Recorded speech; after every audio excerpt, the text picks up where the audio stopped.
Manus flat on the canvas. We are ready to rock and roll. Second round of action. There is a cut on Manus. Yeah. Jesus. Martial arts chat. My man B-Hop got dropped out the ring last night. I need a little judo baby. I need me a little judo baby, and let's do it, Ron. Let's give me You see what filming this? You've got a face for radio. I've got a face for radio. That's nice. Martial arts chat. Martial arts. Hello, welcome to Martial Arts Chat Podcast. Roundtable is back for 2020 and we're looking ahead to big fight night next weekend. UFC 246, Conor McGregor versus Donald Cowboy Cerrone. We've got a cracking panel lined up, waiting to answer your questions and comments. Thank you so much for everyone who got in touch. But first, before I introduce the next panel, let me just shout out our sponsors. A1 Fight Gear. A1 Fight Gear use the latest cutting-edge boxing gloves for professional and amateur fighters, gym enthusiasts and kickboxers. So local national gyms in the UK, do yourselves a favour, go to a1fightgear.com. And if you're wanting to get into shape for the new year, get back into shape, whatever your gimmick, go to beastgear.co.uk and use the coupon code MartialArtsChat. If you do that, you'll save 15% off your purchases for core sliders, straps, barbell pads, strength and conditioning programs, all at different levels to suit your needs. Beast your goals in the new year with beastgear.co.uk. We're also sponsored by Feel Supreme. FeelSupreme.co.uk offer CBD oil and natural nutrition. They will assist your progress in diet and lifestyle, natural supplements and complementary services like yoga, mind coaching and weight cutting programs as well. And finally, we're also sponsored by World of Martial Arts Television. WOMA.tv produces, finds, acquires, commissions and presents all you ever wanted to know about martial arts. And so to our panel here this evening from Fight Talk Scotland, it's my brother from another mother, Don Wilson. Don, Happy New Year, my friend. Happy New Year to you all. Pleasure to have you back in 2020, big man. We've been doing this thing for quite a while now, yeah? I know. Always delighted to get you on, mate, and always delighted to get this guy's chat. They're on a great site, great podcast from Newsom MMA. It's Mr. Kieran Cobley. Kieran, how are you, sir? I'm great, man. It's always great to be back on the Martial Arts Chat podcast roundtable. We've got a stellar 2020 coming up, and I can't wait to break down some fights. For sure, man. And finally, the hardest working man in MMA, from fight management to journalism, he's got his fingers in all the pies. He's all over the MMA world. It's my man Chris Allen. Chris, how you doing, brother? Hello, mate. Yeah, very good. Happy New Year to you all as well. Looking forward to having a good chat about this weekend. Obviously, it's what everyone's talking about. So, yeah, mate, looking forward to it. Guys, 3 fights, main event. I want to look at, obviously. We've got some other fights from the main card as well. And we'll start with the lightweight division. Anthony Pettis makes his return to 155, takes on the man who has been on a tear the last few years, Carlos Diego Ferreira. This guy's on a 5-fight win streak. The Brazilians just tearing it up, man. It's going to be a tough return to lightweight for Pettis. Let's get the panel's thoughts. We'll start with Kieran on this one. Kieran, who do you see getting their hand raised in this lightweight bout, mate? I mean, I'm always a big Pettis fan. I have been since I could really remember. Really, his striking is phenomenal. We know about his taekwondo striking. His work with Duke Rufus. He got to be a lightweight champion, working with Duke. But I think Pereira is like a new breed of fighter.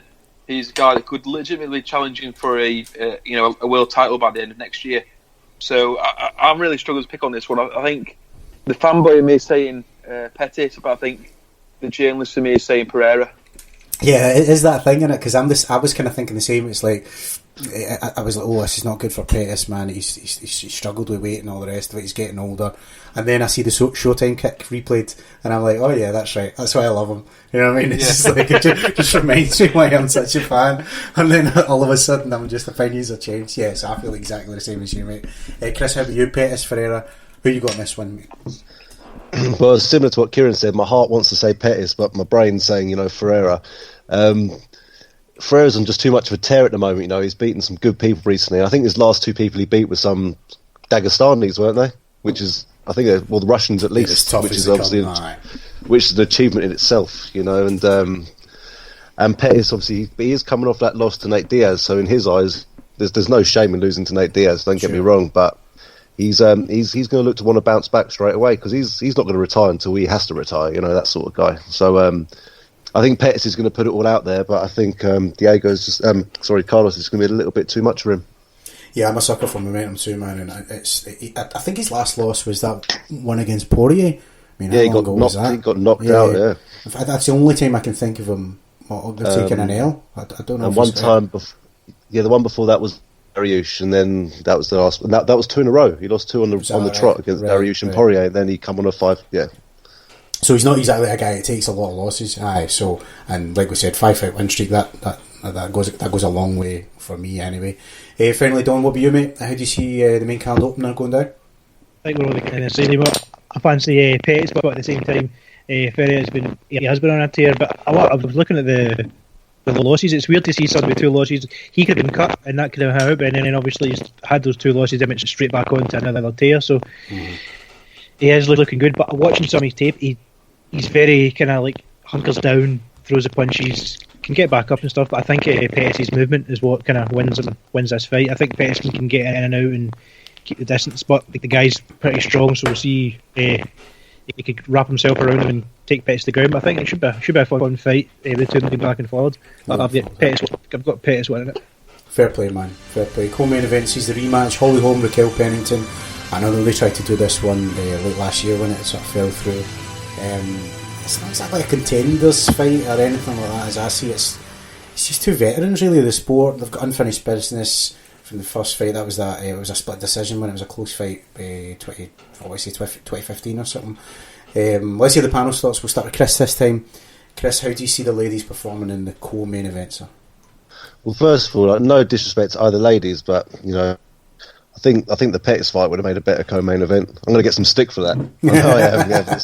It's not saying because it's a female fight or anything like that, but Holly Holm, as we know, is a big name. She always gets the event or the main event. I thought it was weird that it was the Pettis fight was it, but when I checked the card of it, the Pettis fight's the first fight in the main card. I found that weird. At least headline the prelims. Controversial chat here. You're all turned into Mick Tilly on this.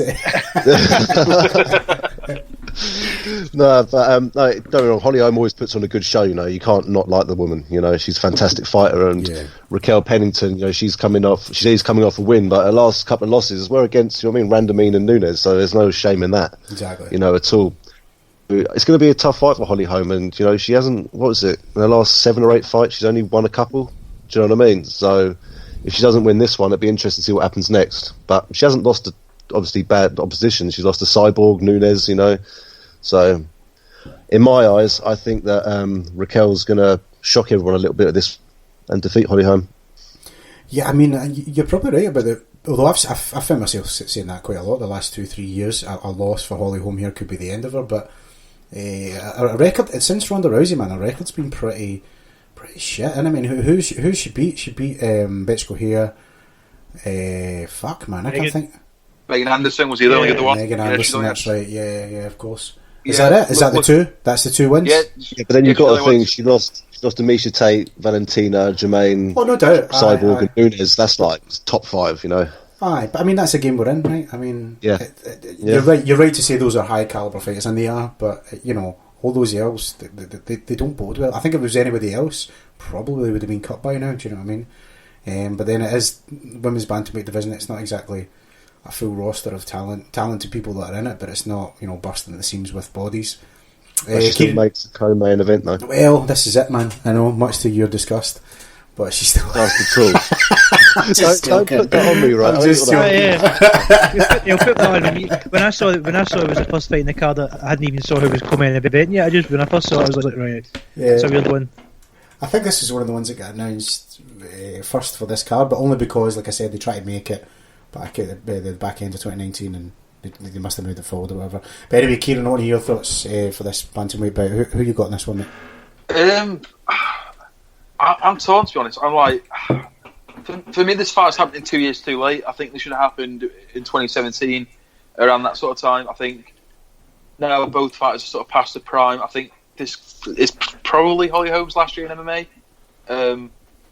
Holly Holm's record for the last couple of years hasn't been great. I mean, 2 wins since that famous victory against Ronda Rousey, but against the losses came against top opponents.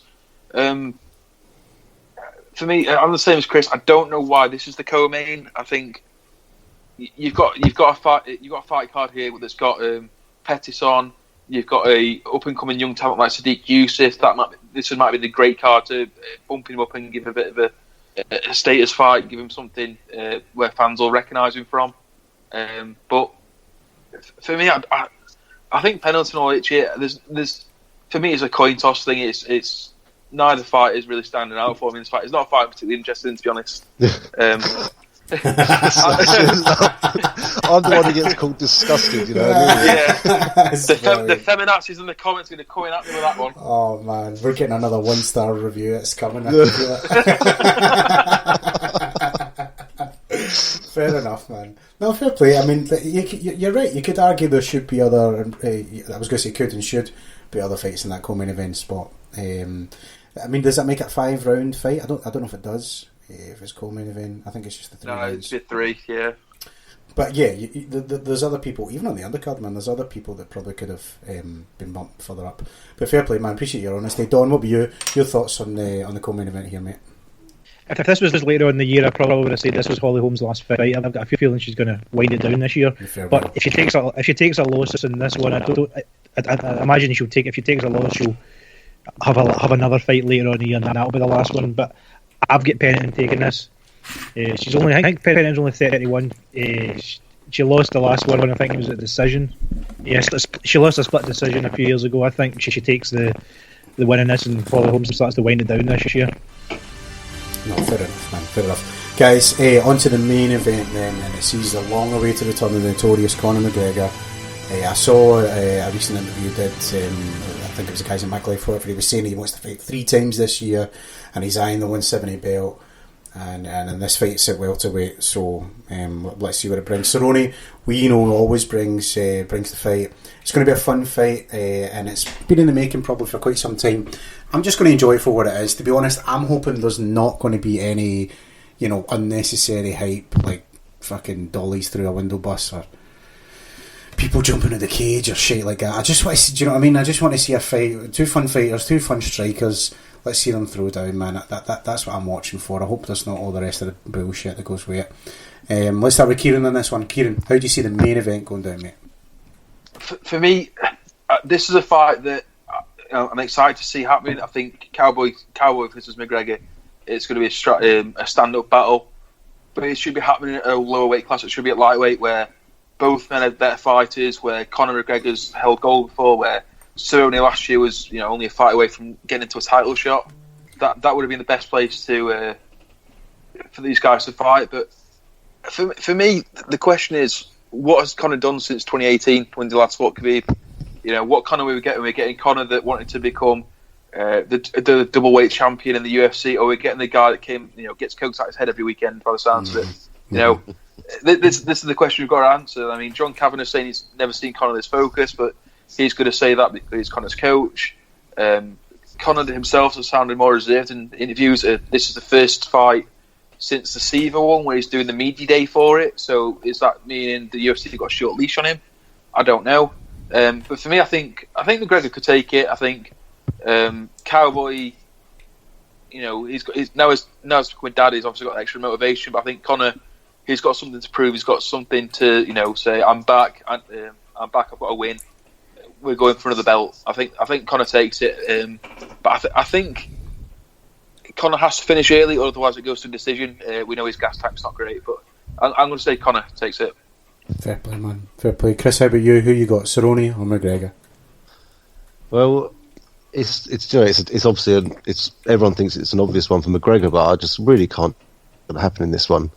I don't want to go too much into it because I'm sure we got a lot of fan questions about this fight, but in my eyes, I think Cerrone's going to win, and I'm not just saying that. I actually am a Conor McGregor fan. I do like the guy. I do like what he's done for the sport and how he's done it as well. I think it's quite impressive how much money he's made so quickly. Yeah. But the guy's been out for a couple of years, and the other thing is that obviously Cerrone, I appreciate it's coming off a couple of losses, but he fights anyone anytime. You've got 2 guys who will happily fight anyone at any time, fighting each other, which is a great matchup in itself. But I think where McGregor's going to have the problem, if Cerrone can get it there, is rounds with the cardio. I find that's always been a problem for him, which we've spoken about a lot. And obviously, he's fighting bigger blokes. Look what happened with Nate Diaz. He kept hitting him, but he couldn't keep him down. And he's going to find the same thing with Cerrone as well, I think, because he's the bigger guy. He's going to be able to take the punch. And if it does go past round 3, I think McGregor's got a serious problem. Yeah, there was that run that Cowboy was on 2016 when he was welterweight. And I think we did a reward show that year, and I'm sure he was Fighter of the Year. Like, he knocked out Matt Brown, head kick. There was a few, right? I'm trying to remember off the top of my head, but I'm sure there was like 3 knockouts in a row. He made the move up to welterweight, and he was just fucking destroying everybody. And then he ran into Darren Till, and things sort of changed. Against Cerrone, that always seems to happen for Cerrone. He goes on an absolute tear, and you look at how many times he's fought, and he seems to have fought like every 2 months that year, and then he just gets to a certain opponent and gets absolutely wailed, and it's like then you think, have you just burnt yourself out? And then he takes a few months off, and then goes on another 2 or 3 win streak, and then gets to like the fight to get the belt, like, oh, that's the title challenger, then boom, loses it, and he's back to the beginning again. It seems to happen all the time to Cerrone. No, you're probably right. Anyway, Don, I want to hear your thoughts. Who you got for McGregor and Cerrone here? I think with McGregor, this seems like McGregor. He's actually back in the mindset like this is actually my job. Again, this is what I do. It's not a case of just let's do a camp, fly in, do tours all over the world, have this big huge fight, big money, and go. I think this is him. He's not right at the top of the mountain. He's in fighting a guy that's lost. This is him back to the grind. Basically, he needs to get a couple of wins and get back up there. So I think if he wasn't going to take this serious, I don't think he'd be pushing for something like Cerrone. If he was just wanting this money fight to get a belt and stuff, he would be calling for somebody that's fucking whoever belt he wants. You know what he's like. I think the fact he's took Cerrone, I think he realises, look, I need to get back into this and make my way. If I want to come back from all the shit that's happened and put down my legacy, I think this is what he needs to do. So I do see him take it, but yeah, the cardio has always been a problem. So. Also, have we saw anything together actually yet? Like have they squared up or anything at all? No, that I've seen. There's obviously the montage, but I've not seen any face-offs or no. Because the McGregor pictures have always came out just to say, "Oh, McGregor's ripped," and he does look big, but Cerrone's a big guy. So I want to see what they look like together. Like it could be a case of Cerrone's just this absolute powerhouse, and just get through McGregor, but I doubt that will happen. But I'm looking forward to seeing the two together, and also I don't think there'll be a lot of shit.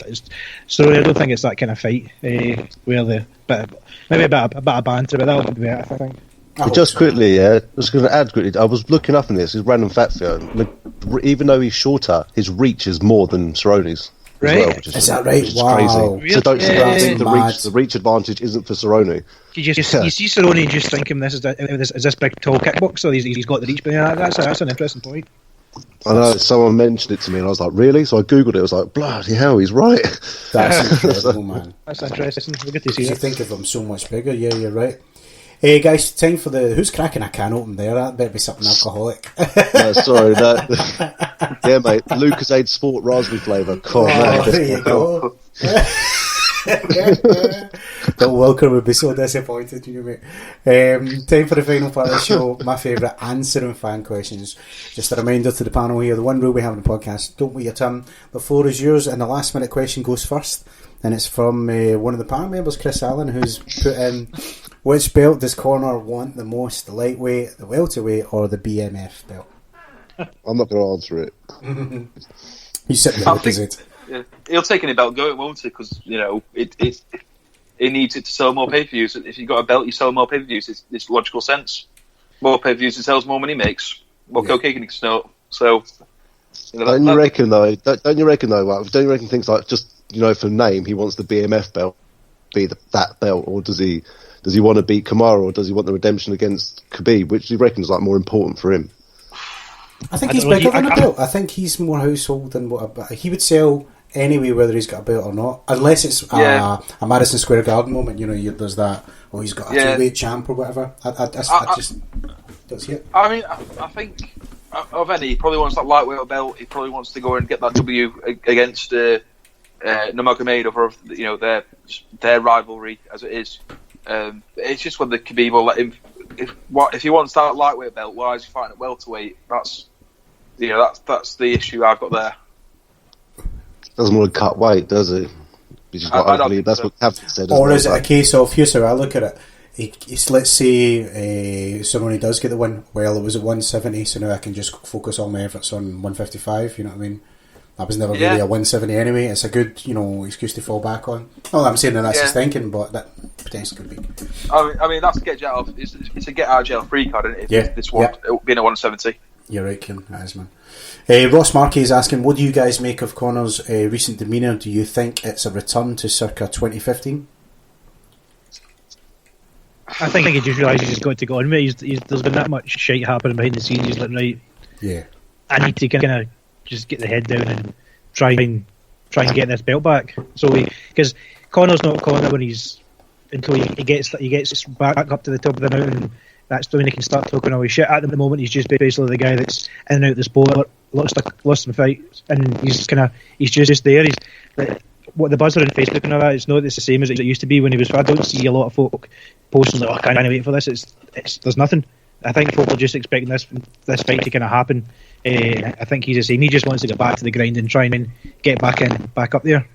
I think as well. He realises now that he needs to be seen as this hard-working guy, not this cocky, arrogant arsehole that we've seen in the media recently. Like, you know, all the stuff for hitting an old man and allegedly being, having affairs behind his girlfriend's back and things like that. He needs to try and put that behind him and put that to one side and just be the guy that focuses on fighting. I think that's what we're seeing now. I think I wouldn't go as far as saying he's an act, but I'm definitely sure there's a PR company behind him saying, "Oi, fucking behave." No, you're probably right. That guy could have like a Nike contract, like a Nike sponsorship, Conor Nike or something like that. Yeah, he's like a brand. Tiger Woods and all that. Right. People, yes. He definitely could. Especially after the Mayweather stuff. I mean, he became household. Yeah, that was. He went beyond what MMA was. Yeah.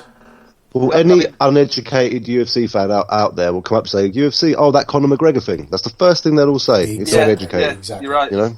Yeah, so he became bigger than the sport, so he represents, didn't he? Jim Reed is asking, has Conor already won the mental game when Cerrone said, mention my family and I'll take you out in the lobby?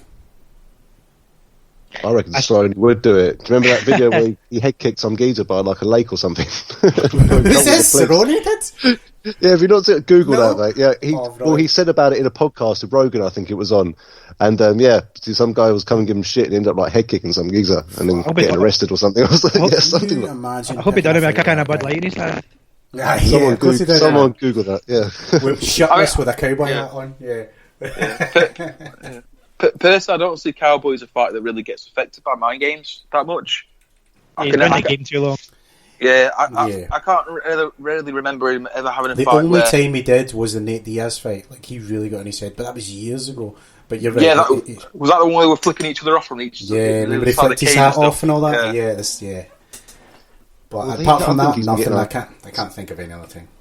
Because I think he's been getting under Cerrone's skin for a while. Like, look all those years back at that press conference where Cerrone couldn't help himself but say something to McGregor. I think that was when McGregor was fighting. Who was he fighting then? Was it Aldo? Yeah, that was way back then. Yeah, that was the Aldo conference.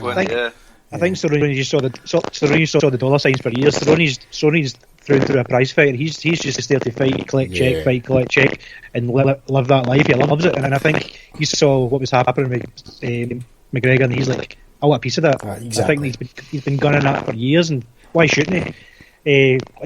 You don't get a much bigger fight than Conor McGregor these days, and if he loses his he loses in a row, he's got a kid, he's getting on, it could be his last fight. He's probably getting well paid for it though, and good for him. I think. He holds a record for the bonuses and stuff like that, I think, as well. Yeah. Most fights, most knockouts, most head kicks, finishes, I think. Yeah. There's so much to love about him. Stephen Coder is asking if Conor wins, does he stay at 170 to fight Masvidal, or back down to 155 to face the winner of Khabib versus Tony? I want to see them, Khabib, because I know Khabib will kill him again. I want to see him fight Masvidal. I would like to see the Masvidal fight, though, yeah. It would be a good bit of violence, I think. For me, the Masvidal fight makes more sense. If he wins the fight at 170, I don't think winning a fight at 170 should make it eligible for a shot at 155. Yeah. For me, to have a shot at the 155 belt, he needs to beat Tony. He needs to beat Gagey as well. I think those are the two guys he needs to beat at 155 before he gets anywhere near that. Before he gets a 155 shot back, those are the two guys who've got to beat. I think. And Gaethje beat Cerrone last year, I want to say, right? Was that last year? Yeah, Ferguson. Yeah.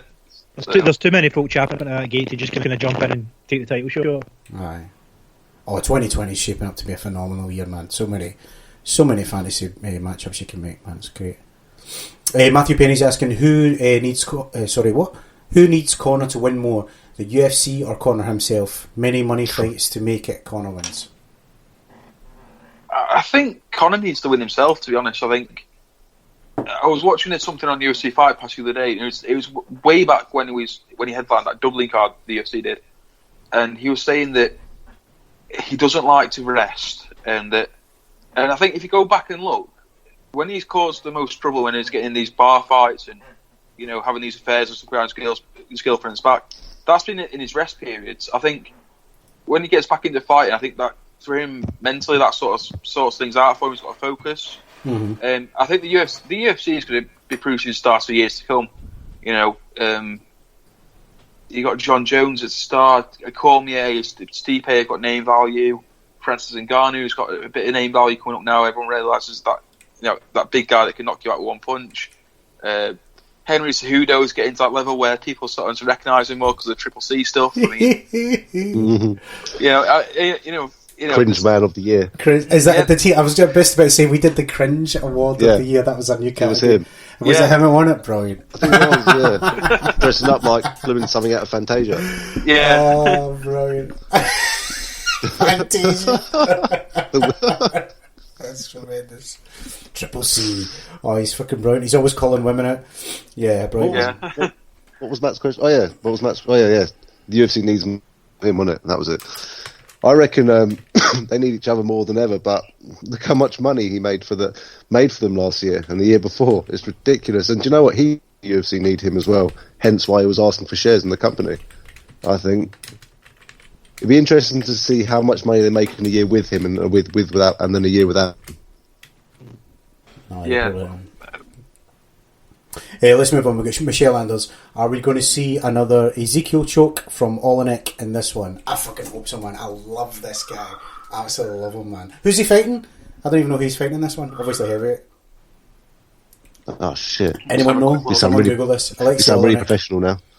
Yeah, all I know is Alexei Olenek, whoever he's fighting, has probably got about 50 times more fights than his opponent. Maurice Green. Don't know. Maurice Green's got an 8-3 record against Alexei Olenek with a 57-13-1 record. Fucking brilliant, man. I love it.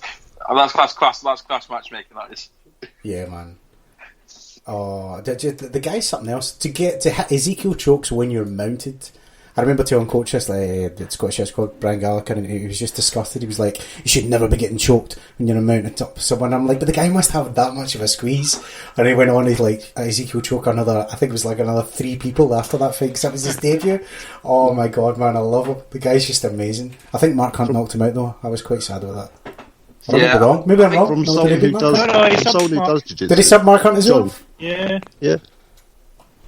Well, John, you're a man who does jiu-jitsu. Like, how hard is that to pull off from that position? And when you're mounted, forget about it. Like you would, how you would need to get the guy's posture down. How are you going to control his posture when he's on top of your chest? Oh, I don't know. The guy just must have a horrific squeeze. That's the only. I don't know. He's got superpower. That's his finishing move. Oh, if this is Street Fighter, that's his finishing move. I'm looking here in Wiki. It says his other name's the Blow Constrictor. So he must have a bit of a squeeze. Yeah, I mean, it's the thing like Ezekiel choke as well. One of these things we'll expect with a gi as well. I mean, to do it like against an opponent that's bare chest as well, that's got to be hard. Yeah, it is doable, but I mean, like, fuck, man, to do it from the positions he's done it in is amazing. Anyway, we've got Lily Adams. He's had sorry, mate. Sorry, mate. Sorry, I was going to say he's had 71 bloody fights and 45 submission wins. Do you know what I mean? It just speaks for itself. Years active in 1997 he started. It's like that's brilliant. No, I mentioned probably all the bears and shit he's fought. Do you know what I mean? Is that racist? I'm doing the Mick Tilly bit. Squeezing watermelons. Aye, man, the guy's amazing. Lily Adams is asking thoughts on Mike Perry's N-bombs. Who wants to touch this? Have I missed something? Did I not read something one day? Who was the fighter? What's her name? It was her that called him on it. It was the lassie dresses up like video game characters and stuff. She dresses up, Street Fighter characters. Is it Angela Hill? Angela Hill? Oh, Angela Hill. Yeah, I remember. Yeah. Mike Perry's vernacular is very street. I'll say that. One of his tweets. Yeah. This is the thing. There's some. Because he used to drop in interviews quite early as well, and there were some fighters who were very much against it, saying, "Oh, I shouldn't be saying that shit." Another fighter's like, "Yeah, that's my N-bomb." Like, it's such a divisive thing. I think each their own. If you're going to say he's I don't think he's saying a racist comment. I don't think so either. Where's it from? Because I know sometimes it's where people grow up in that. If they grow up in that kind of area, it's from part of that culture. Yeah, it's from Miami, so that's sort of same ends as Masvidal, and not far from like where Usman trains as well. I mean, so I know there's like a lot of gang culture around those areas, so it's very possible it's from there. Like, what's his beef with Michael Jai White? Michael Jai White's like in his early 50s. Why is he trying to fight Michael Jai White? That's where the N-bomb came from. Is that who was? He's got some sort of beef with Michael Jai White. I nearly interviewed him a couple of years ago, man. I was so pumped to be interviewing him, and then the guy pulled out. Not he didn't pull out his handlers, whatever. Pulled out last minute. I was gutted. But I didn't drop an N-bomb Mike Perry style. I'll just say that. But not his handlers. What am I trying to say? Like the people I was in touch with, Chris, whatever. Right? He's fucking his agent or something, right? They were like, "Oh, I don't know." In this day, if you're white, you don't use that a lot. It's like you get popped.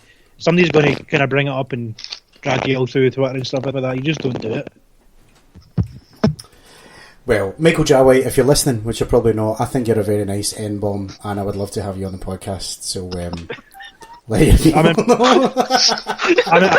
honestly, I still remember the first time I was like put a movie on with Michael Jai. I'd never heard of the guy. I saw when I was like, "The fuck's this guy? He's doing jump spin kicks. He's an absolute tank." I'm like, who is this man?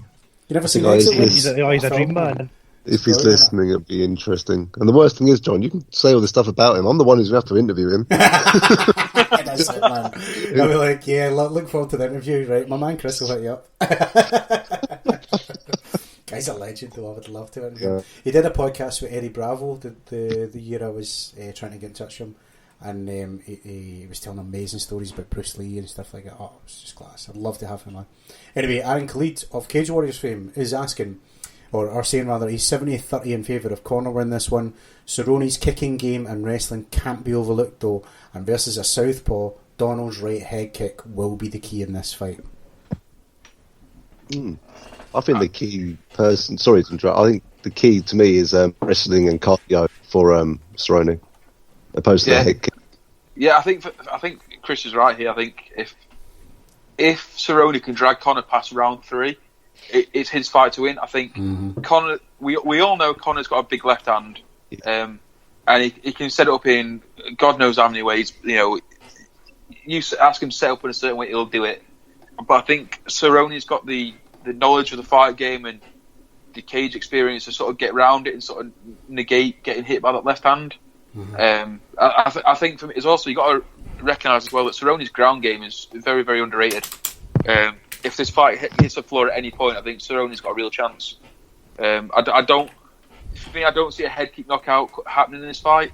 I think if Cerrone wins, he's probably going to be by submission or by decision, to be honest. Excuse me, I just took a massive sip of six still. I agree with the third round thing. I think McGregor's going to come in, crack stance, probably try to kind of get in and out before Cerrone throws those kicks, but if he does drag it past the third round, depending on what kind of fight it's been, if it's just a kind of fight where kind of they're keeping distance and not really swinging for it like we kind of expect them to do, I think McGregor takes it. But if Cerrone starts to grind us out and clinch and stuff like that, if he can get in there, I think it's bad news for McGregor.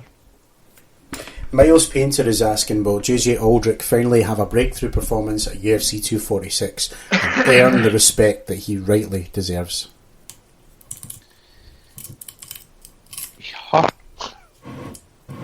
Did you say he? What did I say? Say that again? JJ Aldrich finally get the respect that they deserve. Sorry, right. Female fighter. She's she the one that stepped up? She stepped up in class and kind of looked okay, but I'm not sure to see who she was fighting. No, she's fought. No, she's fought in the UFC a few times. Yeah, but I think maybe her last loss, she stepped up the rankings a bit to take somebody on, but looked pretty decent, but got knocked out. Yeah, I think her eye all blew up or something like that. When she Yeah, I was just looking at the record here. Yeah, she last fought in October. She beat Laurie Muller. But before that, she fought Macy Barber and lost by TKO. Yeah, man. So yeah. Well, What was the question, John? I think it's we're saying if she get the credit she deserves and stuff. But I think she's been looking good recently. I think she just did have that loss. Easily, she I think it was a messed up her face if I can remember. But no, I see her kind of climbing the ladder. She's obviously she won her last fight. Who she got next? So who she got at 246? Sabina. Yeah, she's. The thing is, they've stuck her on the first fight as well. So it's the first fight on the early prelims, man. I'm not too clued up on who this girl is, to be fair. She's pretty fucking obvious, I think. Whoever's listening. when you see her, you recognise her face. She has some good fights. I'm looking through her record, and like she's only got 3 losses, but 2 of them are to women fighters that are pretty well known. Tatiana Suarez and Macy Barber, obviously big prospects. So yeah. I mean, it's very possible. I've not really looked into it. I mean, this card as a whole is only about 4 or 5 fights I'm particularly bothered about watching. I think main event, co-main, Pettis, Sadiq Youssef, and then Olenek as well. That's about 5 fights there. Olenek should be fucking main event as far as I'm concerned. I want to see that Ezekiel choke, baby. That's it. Just get him mounted and then it's all over. Colin Crandall, my man from MMA Power Hour, is asking if you were fans of Conor McGregor at one point and he lost you as a fan, what can he do to win you back? This is the thing. I don't think Conor has actually lost that many fans. No. I think society nowadays, you can do a hell of a lot of shit and get away with it. I mean, Michael Jackson had 3 documentaries on being a pedo, and people still love the guy. Right. I mean, he's got people outside the church offices and stuff protesting it. Like, you can't call him a nonce. Just by the fact he was in court for being a fucking nonce. Oh, that's right. And paid people to stop calling him a nonce. It's ludicrous. I mean, that's the type of society we live in. I mean, I know there's this whole thing about cancel culture and stuff, but if Michael Jackson could still be loved after being a convicted paedophile, I mean, and was he convicted? I don't know if he was convicted. Celebrity culture these days, you could get murder somebody then be in that celebrity getting out here 2 months later trying to win back your fans. It's like you can do no wrong as a celebrity these days in the kind of public side. Yeah, I mean, it's like I hear what you're saying. Like you can get away with a lot, but at the same time you can't. I mean, look at poor. I'll take that back.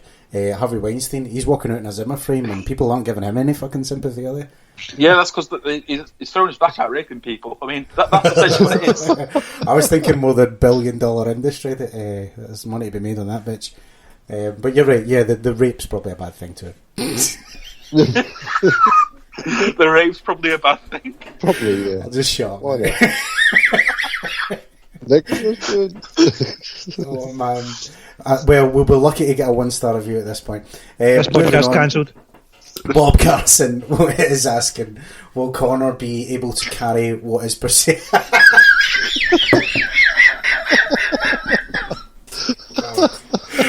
Get my shit together, man. Welcome to 2020. Bob Carson, excuse me, is asking, will Conor be able to carry what is perceived as a weak card? Oh dear. Well, they can afford to put a weak card on because it's a McGregor. They've already put it on pay-per-view in England. You know what I mean? It's like, is this pay-per-view for BT? It makes sense, right? It's Conor. Yeah. I suppose. You see that quite often where there's like a numbered card and you look at it, you realise there's like two fights on this that actually make that look. Obviously, there's a lot of the fights are usually generally decent, but you look at it and go, "There's not much star power on this." This one's got say they get 2 or 3 fights, but no, I think it depends on how they perceive it with the finish. Like if the McGregor fight ends up being a great fight, they'll clog it down and say, "Oh, this was a great card." But yeah. I think if this fight happens and it's a total dud, it's like and the rest of the card kind of doesn't pan out. It could be like what the fuck you need to put some. Because you see some of the UFC cards are started. You look at the main card and there's 3 title fights in this card. You're like, fuck, spread out a bit, lads. Yeah. Share the love. Yeah, I'm not being funny. I've paid for pay-per-view in England before for boxing, and I've just watched the last fight quite a lot of times. because I don't care about the other ones. You know what I mean? What was the thing you were telling me about, Chris? You were in the States or something, and they charge, like, is it per minute for pay-per-view or something like that? Was it you were telling me? What was that? It was something, pay-per-view in the States. Maybe in the States, is that like $50 or something? Yeah, it can be even more than that. And if you want to watch it on demand, I think they have the McGregor-Aldo fight on demand, right? You can pay $99 to download the fight. And I was like, it's only going to last 12 seconds for a start. So they rinse it up and there's like apps for UFC bars, where you go to bars and watch UFC. You pay like $5 to get in. And that's what lots of people do over there, because it's just such a rip-off to pay. We fucking don't get that luxury here. Yeah, it's on $5. I mean, I'm trying to get the Union app to do a watch party for UFC this UFC card. I don't see it happening. I mean, just because the bars aren't going to be open long enough. I think this card, the fact it's so weak, it's a problem UFC's own making. As soon as you put Conor McGregor as a headline fight, that means you can't really have any sort of title eliminators. You can't have a title fight. So the only smart way to get around that is you fill the card with your young talent that's going to be, winning titles in the next 2 or 3 years. Like they have done with Sadiq Youssef. Yeah. I mean, Sadiq Youssef's on that main card. This is a really good opportunity to put him on like a co-main slot and see what the kid can do, and put him out to a bigger audience. I tried to never look at a card that has been weak, because there's always, even though there might not be like big star power on it, generally if the guys like the young folk on this card don't know, look, I'm in a card with McGregor, there's going to be millions of people watching. I need to perform if I want to get up there. So generally, sometimes a weaker card can bring out better fights and fight folks. So we'll see how it goes. For sure, man. Kevin Jones, my man, great thing at Lubbock, Texas, is asking, we have seen Conor do a lot of foul things in the last several years, yet his fans still love him. What would he have to do to be universally loathed? I've got an idea for this, right? I think he needs to do the Kate and Jerry McCann. Take his daughter to Portugal, leave her unattended, have her kidnapped, and then basically go to the British taxpayer and say, let me have all your money so I can fund a search party for my missing, in inverted commas, daughter.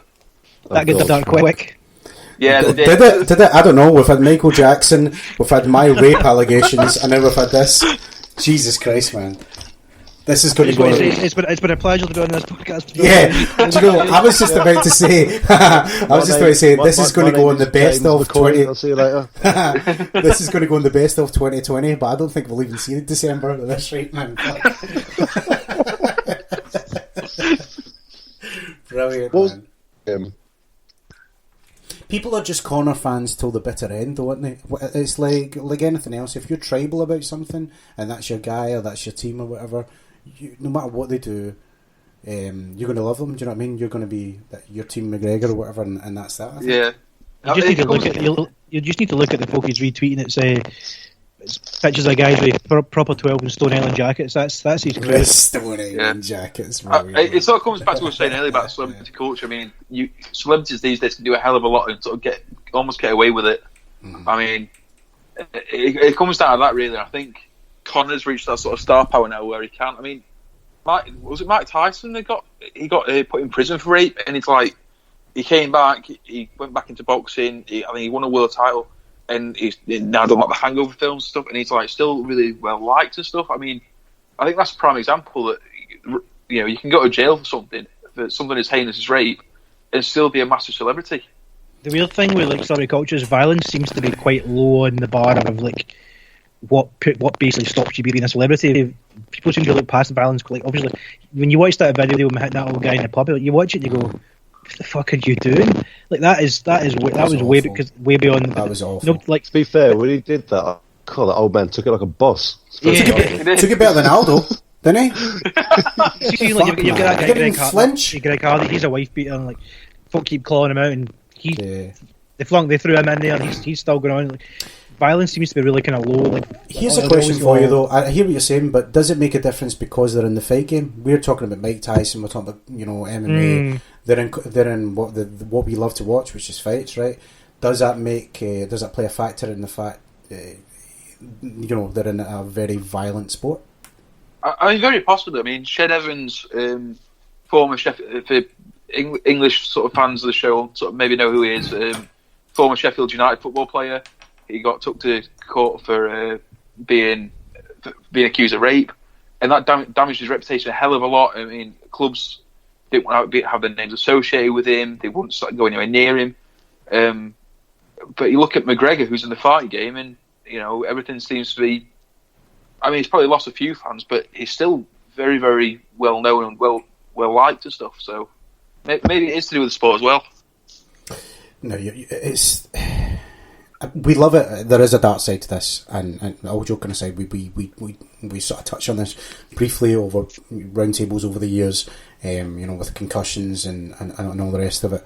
Violence outside of the cage, or I don't know what am I trying to say, dark behaviour outside the cage is something that we need to be wary of. We've seen people die a lot in boxing very recently as well, and it hasn't happened in MMA yet, and I've got to stress the word yet because the sad truth is, man, I think something like that, a dark day is coming. I don't want to see it. I don't think any of us want to see it. We love this sport, that's why we cover it, and it's why we chat about it, but there's going to come a time where something like this is going to go down, and it's a sport. It's a sport when you get punched in the head. Something's going to. Concussions are exactly, man. Yeah. Brain damage is a big deal, and in this game, it's no joke, man, for sure. Derek Bow is asking: is Cowboy bluffing with his promise to stand and bang? I mean, personally, from a journalist perspective, I think Chris and Don will probably agree with me on this. When a fighter tells you their game plan, you tend not to believe it. Yeah. Just because, why would any fighter come out and say, "Yeah, this is what I'm going to do," and then let your opponent know your game plan? I think. Yeah, because that way people pay for the pay-per-view. Yeah, I mean, but at the same time, it could be a double bluff. I mean, get people really thinking and get their head scratching a bit, but and also Cowboy's a bit of a badass enough to probably actually do what he says. But I tend not to believe fighters that say, "Oh, I'm going to come out and stand and bang." Just as a rule of being a journalist, really. Yeah, Cerrone's clearly not at the level of Khabib in his wrestling. But you watched that last fight, and it's clearly in the game plan. We go, like, that guy can't get up if he's pressured enough. Like, we know you're going to stand and trade, but let's just drill this for 8 weeks. Just drill it, and see what happens. It'll be interesting to see how it goes. I can't. I'm amazed to see that the bell goes, the two of them go to the cage, and Cerrone just shoots. But I doubt it. I think Cerrone will wait for Mcgregor to come in, jump in and out his karate, try and catch him in the clinch, and take him to the mat for there. I think that's how it's going to go. Fair play, man. We've got Thomas Kearney asking, who does Cerrone fight next if he wins, or on the flip side, where does Conor go if he loses, possibly a Nate Diaz rematch? The Conor versus Diaz fight, I think that's plausible if wins or loses, really. But I think for Cerrone, if he wins, I mean that's a difficult one to book him. I mean, do you give him Ferguson again? I mean, that fight ended with a bit of a Well, it was a horrible ending to that fight. Really, it was basically a doctor stoppage, which no one wants to see. It was, but it was like to me. Sorry, to interrupt me, but to me, it was like the Pettis fight. It was only going to go one way anyway. If the stoppage didn't happen, you know.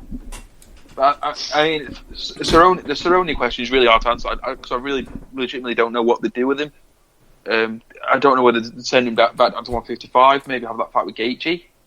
That could be interesting, but at 170, I don't think there's a lot he can do. I don't think he suit a fight with Kamaru Usman or Leon Edwards. A rematch with Leon Edwards to suit him either. I mean, it really is a tough question, that one. Has he fought Wonderboy? Has that been a fight that's ever happened? Just one that comes to mind. A welterweight, aye. Yes, I mean, Cerrone Wonderboy. I want that. Give me now. Inject it into my veins. I think if Cerrone loses this and doesn't retire, I think Cerrone becomes the kind of guy you bring out for the smaller fight night cards. You stick him in the main event, and you put him against somebody who you want, like maybe an up and coming guy, and maybe does that for the next year or two, and then round and retires. I don't see him. I think this is his last kind of like, right, this is me going for a belt. So I don't think he goes further. I think if he loses, he becomes the fight night main event guy. Exactly. Robbie Lawler's like that as well. Now he's in that kind of era of his career, if you like. For sure. Let's move on. Christopher Watson, my man down under in the Great Land of Oz, If Connor's ground game is so underrated, see comments by Danis, etc., then why has he been choked out twice in 3 fights? On the contrary, is Connor... on the contrary, is Connor only... If he only has a left hand, see comments by Cowboys Camp, why do people he fight insist on striking with him, a la Aldo Alvarez Diaz? I mean, that's a bloody good question. That. I mean, I think the ground game thing. I mean, Nate Diaz, who was choked out by, is just a phenomenal. He's a big Brazilian Jiu-Jitsu black belt, phenomenal grappler. Khabib's just an absolute animal. If he gets you to the floor, if you're going to the floor with Khabib, there's only one way that fight's going. I think the striking thing is people want to. If you could say you've knocked out Conor McGregor, that's a big thing to have on your CV, innit? I mean, that's probably. I mean, that's the only thing I can think of why anyone want to strike with Conor McGregor. That you want to stand up person, be the first person to knock him out. I mean, that's the only thing I can think of. Has he ever been knocked out, even in these Cage Warrior days? No. Lost his rule by submission. Yeah. Right. Every single one of them, yeah. And he's never seen him in too much trouble. I guess Khabib dropped him, didn't he? But I guess when Diaz was pushing on him with those punches as well, all that pressure, but that might have been fatigue more. But I'll tell you what, the catches him with that head kick, you know. How many people have you actually seen throw a head kick at McGregor?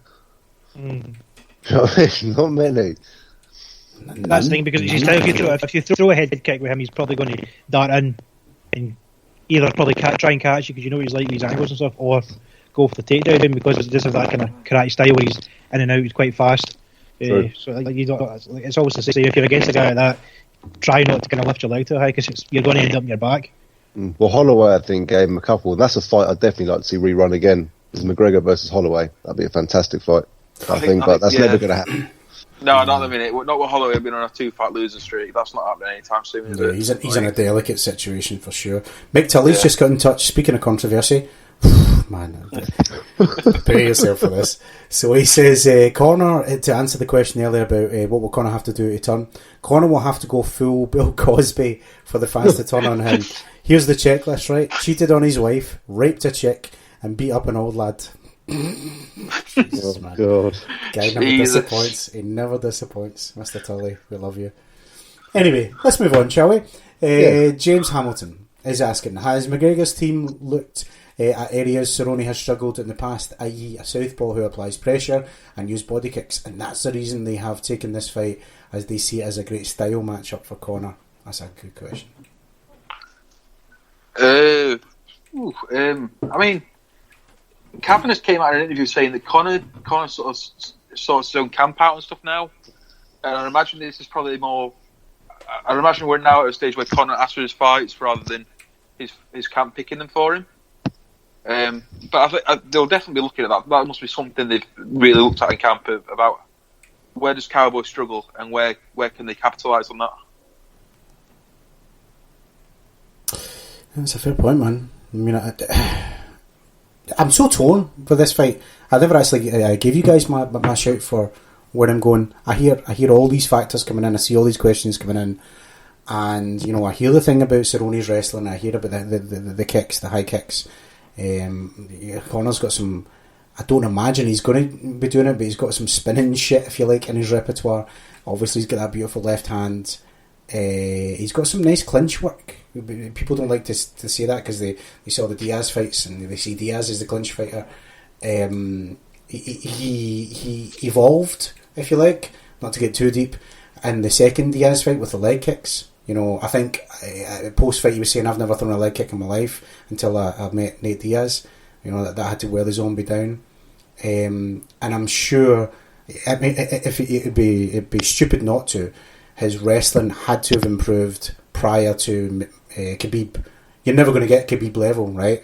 But if you're training for Khabib, the one and the primary is what I'm trying to say, guys, is got to be wrestling. Yeah, it's got to be, right? I never thought about that. So his style has got to be completely changed from the Chad Mendes days, from the Aldo days, from what we saw him rise to what he is now.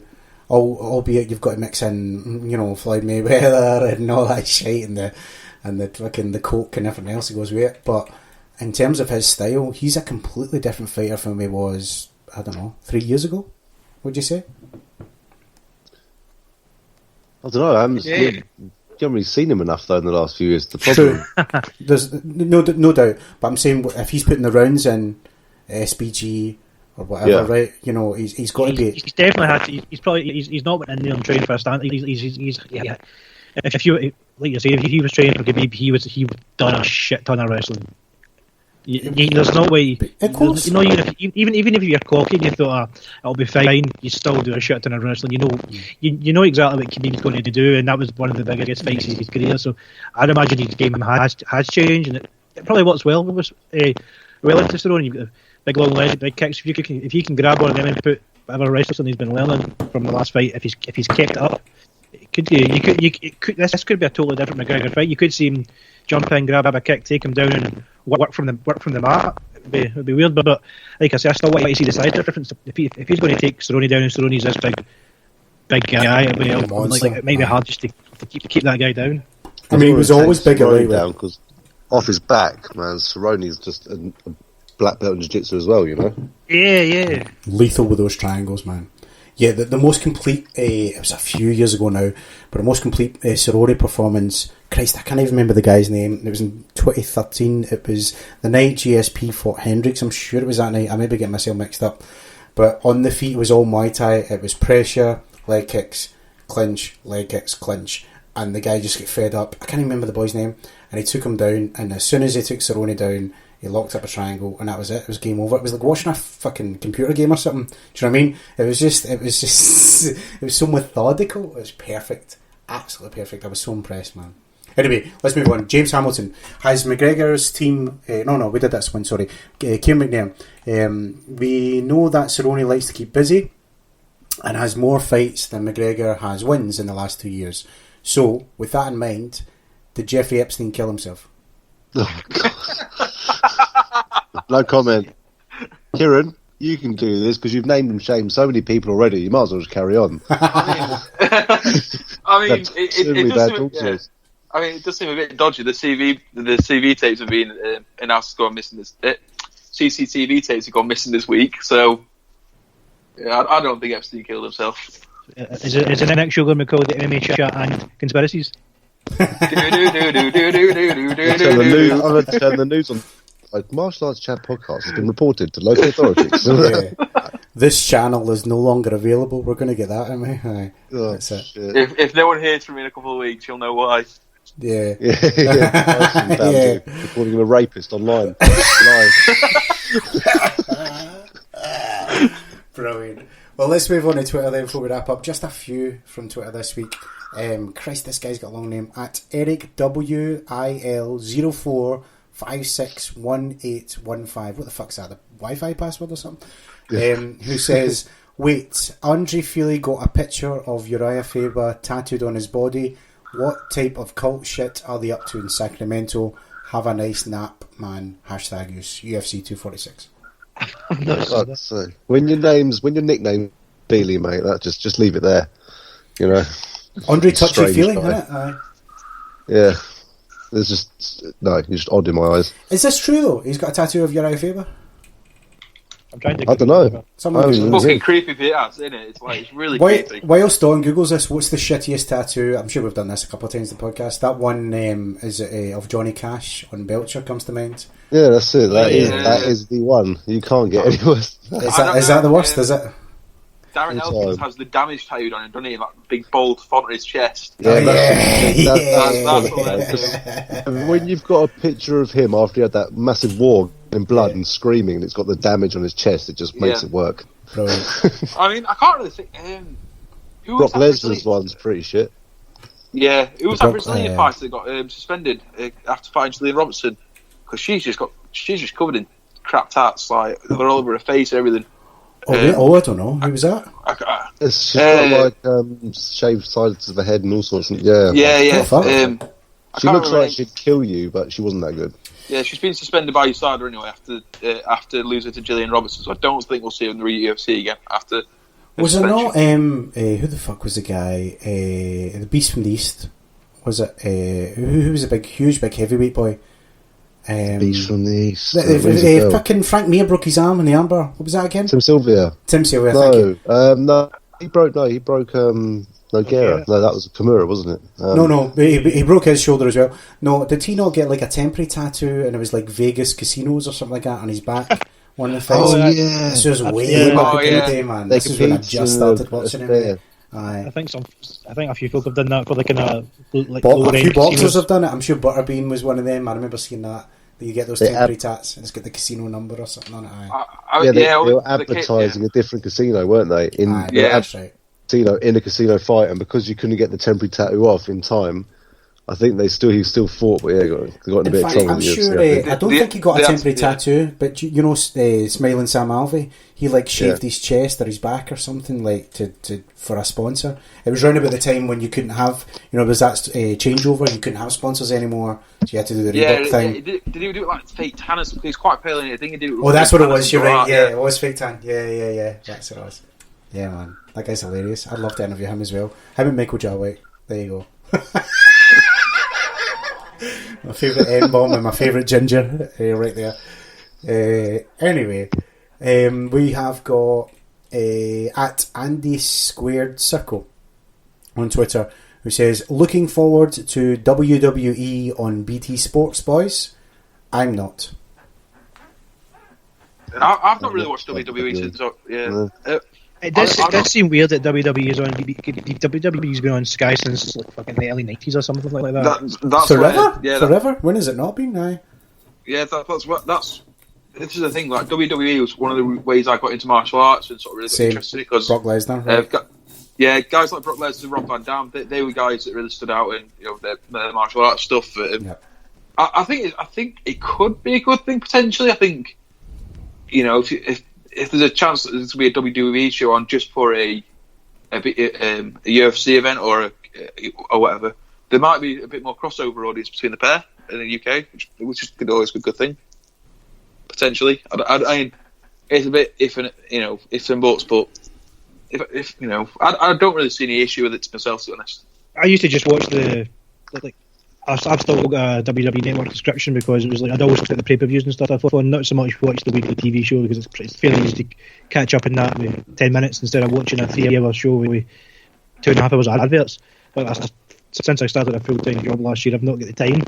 So I've got no idea really what's happening on that side. But then when I saw that move to BT, I thought that's a weird one. I wonder if Sky had ditched it because why would you spend £15 on a pay-per-view when you can just get the network for $9.99 a month? Yeah, I mean that's probably part of it as well. But also, it's like now, if you're a UFC, if you're an MMA fan, the only reason to have Sky Sports is for Bellator, and not all the Bellator events are on live as well. A lot of them are on sort of catch up. That's right. 6 different channels. Yeah, and then the UK ones are Channel 5. I want to say, yeah, that's right. Yeah, the Channel 5 is unless they're double cards, where they're like split between Channel 5 and Sky Sports, which I mean, Crystal know as well. When we've been at Bellator Birmingham, prime example, that's just a clusterfuck when they're doing that. It's horrible. It was like one was like a fight night followed by like Bellator, like whatever it was. I was like, wait a minute, it's like 2 different nights of. Yeah, what was this? Sorry, lads, I missed this. Right, so was one a pay-per-view and. Sometimes to do 2 different shows in the one night, but it's all in the same arena and the same card, and it's labelled differently. It was 2 different shows. Like for example, we went in London. I think it was London. Was it London with Gallagher fighting? It was, wasn't it? And was it when it was in London? Like Gallagher had to be on at a certain time of the day. Right. Do you know what I mean? For the viewers and stuff. And then that's obviously a main event, and the next fight was almost like a pro fight, almost thing. Like, wait a minute, it's the start of like. So now we're moving to Sky Sports with Bellator, like main show. Like what? That was the card where. So that's what we see on the Sky Sports end, but we missed the. Am I following this right? Right. Yeah, so after Gallagher, right? Yeah, the one that I found really funny was Fabian Edwards. They were running over because so many fights went to decision on this card. Mm-hmm. So Fabian Edwards' fight was partially shown on Sky Sports, and they had to throw it in as a bonus fight. Like, what? But it was like you only saw the last half of the round 3, and it's like, it's a bonus fight for you. It's like, was that the Shipman fight? Was that night? Mike Shipman? No, it was the first Bellator on the card they did shit back in June. Right. That's when Masasi lost his title. Cavallo. Right. It's when he had to stay in that shit hostel. Right. Oh yeah, I remember that. Yeah. I remember. You're like, I'm going to hospital. Like, yeah, I'm going home. Yeah. Brilliant. All wrapped up I'll in never his forget that hospital. Crystal Palace pyjamas. He was all comfy. Leave me alone, John. You've got to come. You've got to come join us one day, John. To one of these events. Love to, lads. Honestly, man. Oh, I can't wait. We've got UFC London show. What would that, end of March or something? I might be a shout.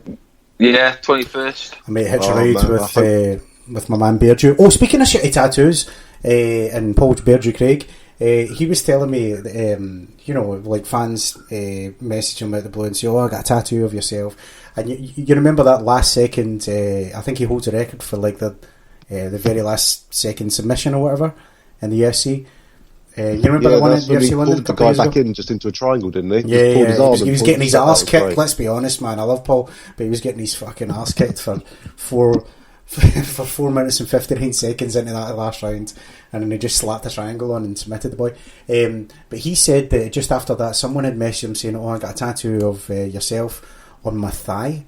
And it was like quite close to the old crotch area. I'll say that. No! Yeah, no. Man. And it was a very lifelike tattoo. Like it looked exactly like Paul. But I was like, I wasn't interviewing him, but I was just chatting to Paul in the gym. I was like, "What do you think of that?" And he's like, "Well, every time this guy takes a shit, I'm basically looking at his dick." Like, what's the thing? What if he puts his dick? I heard that in his voice. So, lots going on. Anyway, we've got three more from Twitter before we wrap up. At Ellen556, thoughts on is it Pena, a 4-year ban, losing her MMA career? Oh yeah, I read their kind of 4-page Twitter, Instagram post, whatever else it is. It sounded pretty shitty, to be honest. Yeah, man, she's done for.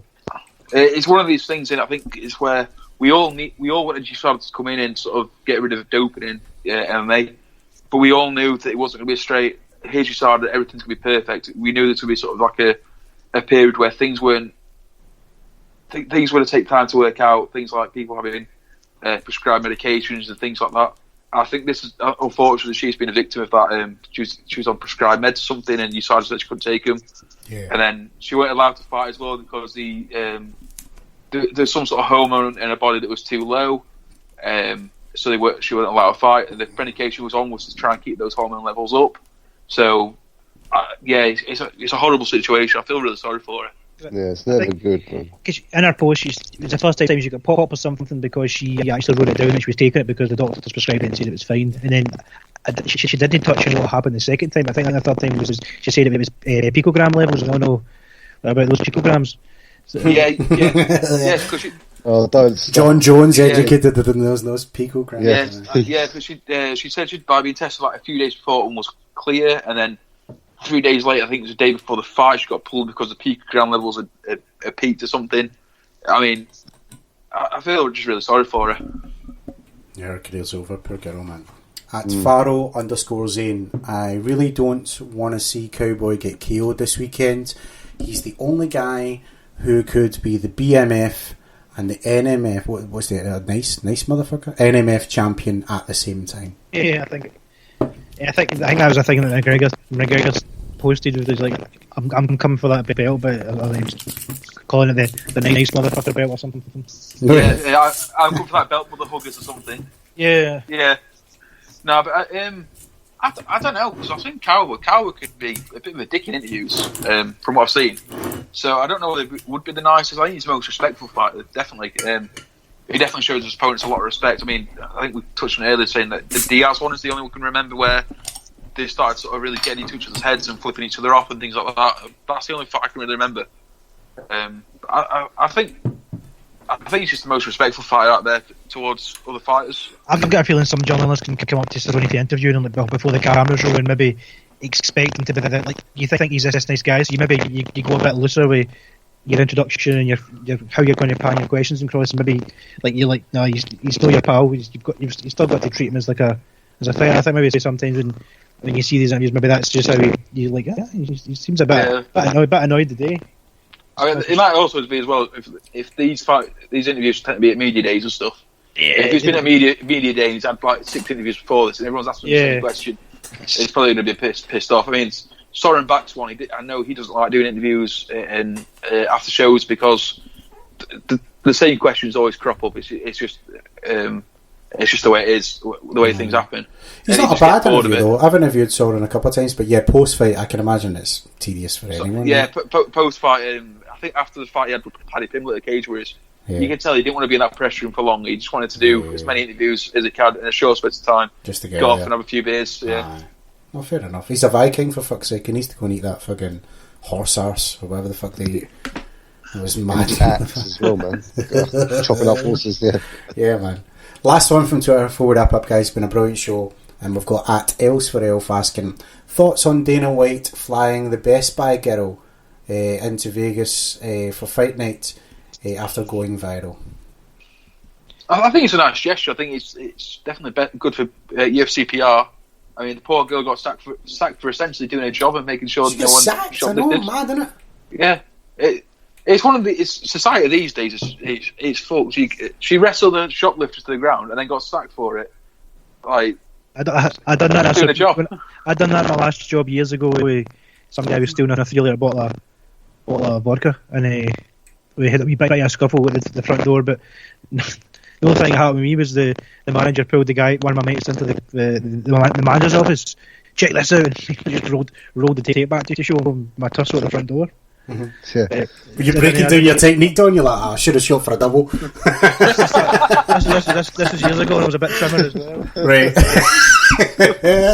The guillotine was right there. Yeah. That's tremendous, man. Yeah, I saw that video too, and fair play, man. Do you know, I like when Uncle Dana's like that. You know what I mean? Like, I like when he reaches out and does shit like that, and it's all good, man. It's all gravy. All of it. Probably be front row centre. There'll be that, here's a basketball player you've never heard of. Here's an NFL player you've never heard of. Nobody cheers. And then here's this fucking bitch from Best Buy. Yeah.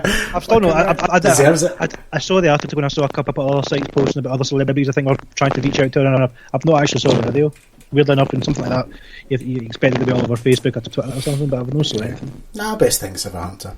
Anyway, there you have it, guys. UFC 246 just round the corner. Looking forward to Mcgregor, Cowboy thrown down, and an interesting year ahead for sure, man. I can't wait for 2020. I think it's going to be one of the best years for MMA for sure. We'll be back next week with a reaction podcast for this, and in the meantime, let me thank everyone involved today. To you guys for listening, thank you so much. Continue to hit that subscribe button, whether it's YouTube, iTunes, you name it. And those who sent in some cracking questions tonight, we thank you so much. Of course, to our panel, we want to thank you guys. We'll start with Don Wilson. Don, a pleasure as always, my man. Let everyone know about Fight Talk Scotland, how to follow, and God bless you, brother. Pleasure as always. Just catch Fight Talk Scotland on any network and you'll pick us up. Superb, man. To Kieran Cowboy. Kieran, a blast like usual, my friend. Let everyone know about Newsom MMA and what you guys have got in store for this year. Yeah, man. So when I'm not calling Michael Jackson an aunt, I'm doing interviews to Newsom MMA. We've got some content already planned coming out soon. I was down interviewing some guys this weekend. I've got some more interviews lined up this week. There's the podcast as well. I also run my own kickboxing news website, Kickboxing on Tap, which is what I'm doing for university for my portfolio work. But you also check out MMA Fight 365. We're partners with them. They're a MMA betting tips and service. So if you're looking to make a bit of money out of watching the fights, go and give those guys a follow and subscribe. Superb, man. And finally to Chris Allen. Chris, a pleasure like always, mate. Let everyone know what's on the horizon. Probably another busy year ahead for you for fighter management and for interviews. Always a pleasure at your time, brother. Cool. Yeah, much appreciated, man. Much appreciate giving me the opportunity to work with you as well, mate. And thank you very much for letting me come on the show tonight. It was great chatting with everyone, and really appreciate it. So really quickly, anyone out there who's looking for a fighter manager to help them find fights and things like that, just search me up on Facebook at Chris Allen Fighter Management. I'll be happy to help you out. No contracts, nothing like that, so you're not stuck and tied in. Check out my articles at mindmainnews.com. Some articles also have my podcast with John on the Martial Arts Chat podcast, so make sure you check that out. Obviously, check out Martial Arts Chat podcast, check out my interviews I do with fighters. There's a few coming out this week. Recently done one with Tony Lafferty, Scott local fighter, from battlefields, going to bare knuckle. Please check that out. It's quality, very, very good story. Check out on my Facebook, Instagram and Twitter. It's just Chris MMA. And that's it. Thank you very much. Awesome stuff, man. If you've liked this podcast, be sure to subscribe on iTunes, all the platforms, man. Just search for Martial Arts Chat. We're on every Sunday 8:30pm talking MMA. We try to be as live as possible. Go to facebook.com/Martial Arts Chat. Give us a like there, and follow us on Twitter @Martial Arts Chat. And I'm John Boyd McElroy, and I'll catch you next time. Next week we're on back with a Roundtable 246 Reaction Martial Arts Chat podcast.